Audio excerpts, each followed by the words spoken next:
के बोल्दैन के होला बोल्नु पनि आउँदैन क्या बिस्तारै बानी थाहा पाउँछ असै फोनमा कुरा गर्दा क्या होला हामी सबले थाहा पाइसकेको छ तिम्रो कुरा गरेको मिठो मिठो कुरा हुन्छ फोन गर्ने तरिका पनि छ नि मेरो दाइले एकचोटि गाली गरेर आँखाले हेर्दाखेरि अनि रुन्दै मेरो सासू भनेर आउनु पर्ला थाहा पाएको छैन तिमीले भन्नुपर्छ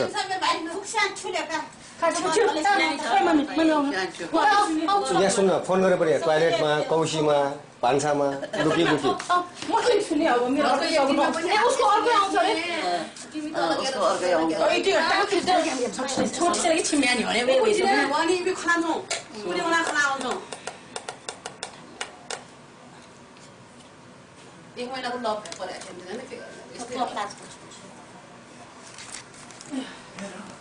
त पनि त्यही बस्यो ठिक होला